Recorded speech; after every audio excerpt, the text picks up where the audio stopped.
Ito po ang bahay ni Nanay Gloria.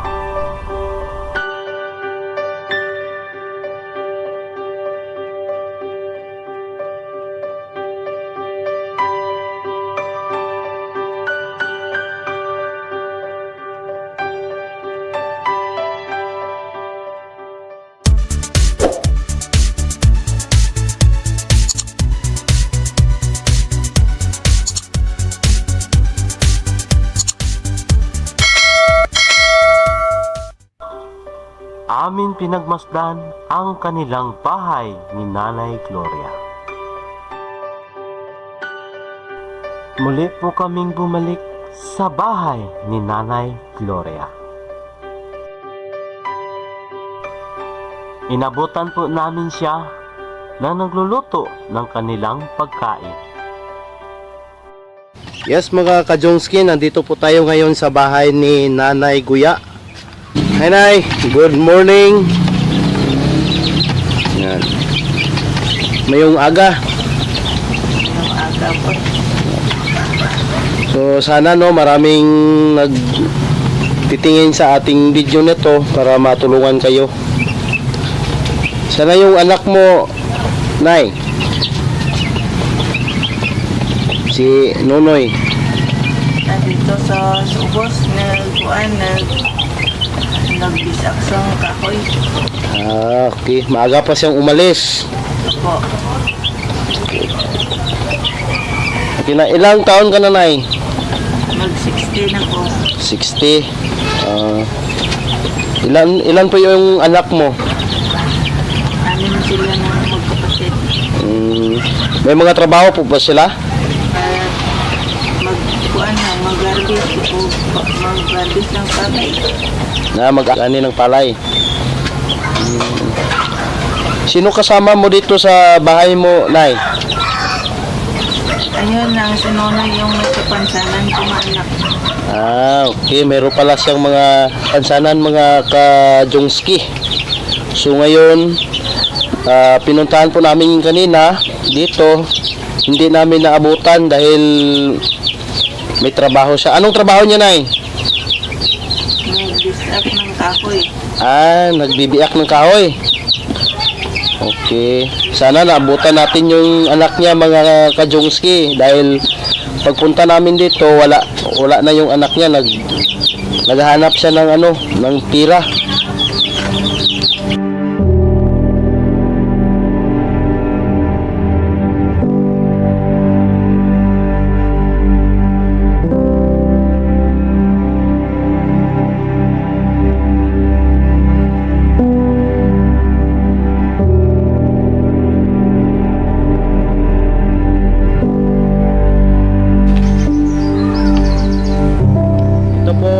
Kajongski, ito po si Nono, yung anak ni Auntie Guya. Yan po. Ano ning gulay mo, Noy? Baligya mo na ito po yun mga Kajongski, nagtitinda po siya ng gulay.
Yes mga ka-Jonski, andito po tayo ngayon sa bahay ni Nanay Guya. Kakausapin po natin yung anak niya na mayroong kapansanan. Saka isa po siyang PWD po mga ka-Jonski. Ito po yun. Noy, musta? Ha? Okay lang? Saan ka galing, Noy? Sa palengke.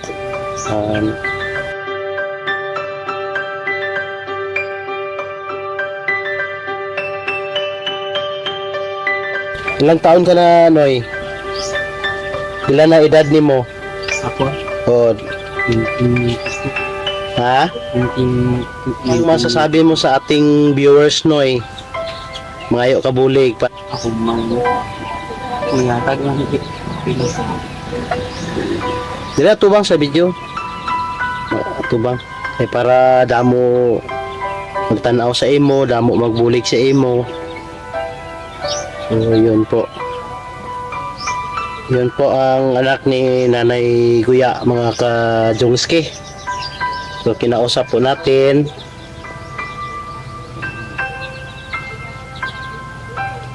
Kaya na mo sa kahoy kay Nanoy? Wala na natuloy. Wala na tuloy yung pag ano mo? Ano man? Wala yung tao. Wala tao ilabalay.